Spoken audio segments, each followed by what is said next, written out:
தமிழ் நண்பர்கள் அனைவருக்கும் வணக்கம். அக்கடிச்சிறகு சேனல் சார்பாக இந்த வீடியோவுக்கு உங்களை அன்புடன் வரவேற்பது நான் உங்கள் கௌசி. கார்த்திக் ரேவதி சீரியலுடைய நாளைய எபிசோடுக்கான ரிவ்யூ என்ன அப்படின்றத பார்க்கலாம்.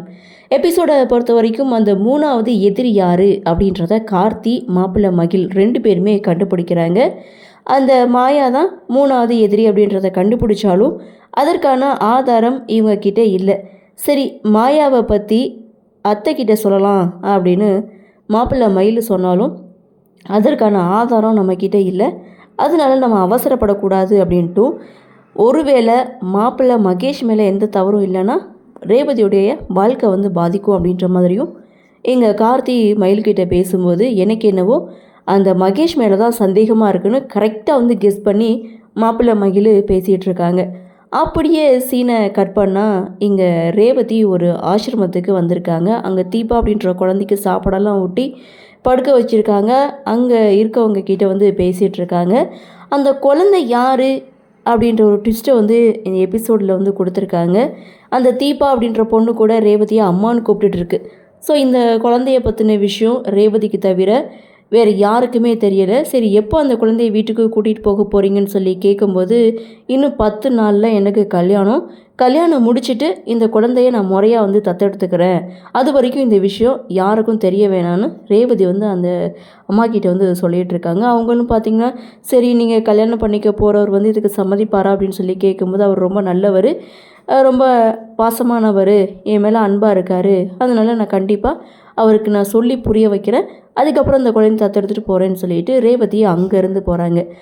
அப்படியே சீனை கட் பண்ணால் மாப்பிள்ளை மகிழ் கார்த்தி இவங்க 2 பேரும் பேசிகிட்டு இருக்காங்க. அந்த மாயாவை எப்படி சிக்க வைக்கலாம் அப்படின்னு சொல்லி 2 பேரும் பிளான் போடுறாங்க.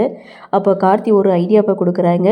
வேறொரு நம்பர்லேருந்து அந்த மாயாவுக்கு கால் பண்ணி அபார்ட் பண்ண விஷயம் எனக்கு தெரியும் அப்படின்ட்டும், டாக்டர் மல்லிகா பற்றி தெரியும் அப்படின்ற மாதிரி அவங்கக்கிட்ட பேசி 1 லட்ச ரூபா பணம் கேட்டோம்னா அந்த பணத்தை கொடுத்தா மகேஷ் தான் இதுக்கெல்லாம் காரணம் அப்படின்றது கன்ஃபார்ம் ஆயிரும் அப்படின்னு சொல்லி கார்த்தி ஒரு நல்ல ஐடியாவாக மயில்கிட்ட சொல்கிறாங்க. மயில் வேறொரு நம்பர்லேருந்து மாயாவுக்கு கால் பண்ணி, டாக்டர் மல்லிகாவை தெரியுமா அப்படின்ட்டும், நீ அபார்ட் பண்ண விஷயம் எனக்கு தெரியும், இந்த விஷயத்தை பற்றி சாமுண்டீஸ்வரி கிட்ட சொல்லக்கூடாது அப்படின்னா எனக்கு 1 லட்ச ரூபா பணம் வேணும்னு சொல்லி மாயாவை மிரட்டும் போது, நீ யார் என்னன்னு எனக்கு தெரியாது, என்கிட்ட மிரட்டி பணம் வாங்க பார்க்குறியா அப்படின்னு சொல்லி ஃபோனை கட் பண்ணிடுறாங்க. அட என்னப்பா இவ ஃபோனை கட் பண்ணிட்டா அப்படின்னு சொல்லி கேட்கும்போது, பின்ன தொடர்ந்து பேசிகிட்டா இருப்பாங்க, இன்னொரு முறை கால் பண்ணுங்கன்னு கார்த்தியும் சொல்ல, அதே மாதிரி மயில் மாயாவுக்கு கால் பண்ணுறாங்க. அவர் வேறொரு குரலில் தான் பேசிகிட்டு இருக்காங்க.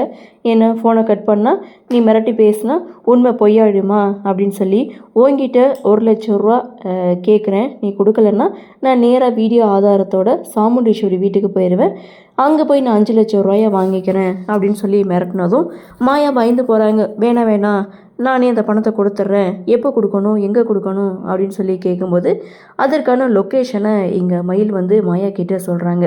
மாயா இங்கே ரொம்பவே பயந்து போகிறாங்க. எது நடக்கக்கூடாதுன்னு நினச்சாங்களோ அது நடந்துருச்சு அப்படின்னு சொல்லி மகேஷ் கிட்டே நடந்த எல்லா விஷயத்தையுமே சொல்கிறாங்க. மகேஷும் ரொம்ப பயந்து போகிறாரு. ஒருவேளை இதுக்கு காரணம் நான் தான் தெரிஞ்சிடுச்சா அப்படின்னு சொல்லி மாயா கிட்டே கேட்கும்போது அதை பற்றி எதுவும் பேசலை, ஆனால் அபார்ட் பண்ண விஷயத்தை பற்றி தான் அவர் எங்கிட்ட பேசினாங்க அப்படின்னு சொல்லும்போது, சரி நம்மளுக்குன்னு ஏடிஎம் மிஷினு அந்த ரேவதி தான், அந்த ரேவதி கிட்டே போய் நான் 1 லட்ச ரூபா பணம் வாங்கிட்டு வந்துடுறேன்னு சொல்லிட்டு இங்கே மாயா அப்படியே கிளம்பி சாமுண்டீஸ்வரி வீட்டுக்கு வராங்க. அப்போ தான் ரேவதியுடைய ஏன்றி சுவாதி ரேவதி கிட்டே எங்கே போனாக்க அப்படின்னு சொல்லி கேட்கும்போது, சும்மா ஃப்ரெண்ட்ஸ் கூப்பிட்டாங்க அதான் போனேன் அப்படின்னு சொல்ல, எந்த ஃப்ரெண்டுன்னு அடுத்த கேள்வியை கேட்குறாங்க. ஏன் அதெல்லாம் உங்ககிட்ட சொல்லிட்டு தான் போகணும் அப்படின்னு சொல்லி கொஞ்சம் கடுக்கடுன்னு விளையாடுறாங்க. அதை பார்த்த சாமுண்டீஸ்வரி, எதுக்காக அவள் சாதாரணமாக தானே கேட்டால், எதுக்காக நீ கோவப்படுற அப்படின்னு சொல்லி கேட்கும்போது, இல்லை எனக்கு கொஞ்சம் தலைவலி அப்படிங்கும்போது, கரெக்டாக ரேவதி அப்படின்னு சொல்லிக்கிட்டே இங்கே சாமுண்டீஸ்வரி வீட்டுக்கு மாயாவுடைய ஏன்றி மாயாவை பார்த்ததும், நம்ம அங்கே பணம் கேட்டால் இவன் இங்கே நின்றுட்டுருக்கா அப்படின்னு சொல்லி மயிலும் கார்த்தியும் பேசிகிட்டு இருக்காங்க. அப்போது இங்கே ரேவதி கிட்ட தனியாக பேசணும்னு சொல்லி ரேவதி தனியாக கூட்டிகிட்டு போயிட்டு, கல்யாண செலவுகள்லாம் இருக்குது, ட்ரெஸ் எடுக்கணும், நகை எடுக்கணும், எங்களுக்கு கொஞ்சம் பணம் தேவை, உங்ககிட்ட தவிர வேறு யார்ட்டையும் கேட்க முடியாது ரேவதி, ஒரு 2 லட்ச ரூபா பணம் தேவைப்படுது அப்படின்னு சொல்லி கேட்கும்போது, இதுக்கு இதுக்கு தான் கூப்பிட்டீங்களா அப்படின்னு சொல்லி ரேவதி தன்னுடைய அம்மா கிட்ட போய் விஷயத்த சொல்ல, அவங்களும் மாப்பிள்ளை வந்து இந்த வீட்டோட மாப்பிள்ளையாக வரப்போகிறவர், அதாவது மகேஷ் வந்து இந்த வீட்டோட மாப்பிள்ளையாக வரப்போகிறவர், உங்களுக்கு இல்லாத பணமா, பணம் மட்டும் இல்லை வேறு எந்த ஒரு விஷயமா இருந்தாலும் தயங்காமல் எங்ககிட்ட கேளுங்க அப்படின்னு சொல்லி 2 லட்சம் என்ன நீங்கள் 5 லட்சமாக வாங்கிக்கிறீங்கன்னு சாமுண்டீஸ்வரி பெருந்தன்மையாக கொடுக்க, அச்சிச்சோ அவ்வளோ பணமெல்லாம் வேணாம் 2 லட்சம் மட்டும் போதுன்னு சொல்ல, அந்த 2 லட்சத்தை இங்கே ரேவதியோடைய அப்பா தான் எடுத்துக்கொண்டு வந்து கொடுக்குறாங்க. ஸோ அதை வாங்கிக்கிட்டு மாயா அங்கேருந்து போகிறாங்க. அதை பார்த்து இங்கே மயில் செம்ம டென்ஷன் ஆகிறாங்க. நம்ம மட்டும் பணம் கேட்டால் கணக்கு மேலே கணக்கே கேட்பாங்க, ஆனால் இவ வந்து பணம் கேட்டால் அள்ளி கொடுக்குறாங்களே அப்படின்னு சொல்லிட்டு இவங்க 2 பேரும் பேசிகிட்டு இருக்காங்க. ஸோ இதோட எபிசோட முடிச்சிருக்காங்க. அடுத்து என்ன நடக்கும் அப்படின்ற ஒரு எதிர்பார்ப்பு. மாயா கார்த்திகிட்ட சிக்குவாங்கலாம் மாட்டாங்களா, இல்லை கார்த்தி சந்திரா கிட்ட சிக்கிடுவாங்களோ அப்படின்ற ஒரு எதிர்பார்ப்பும் இருக்குது. பார்க்கலாம் அடுத்தடுத்து என்ன மாதிரியான சுவாரஸ்யத்தோடு கதைக்கள நகர்வாக கொண்டு வராங்க அப்படின்றத நாமளும் பொறுத்திருந்து பார்க்கலாம்.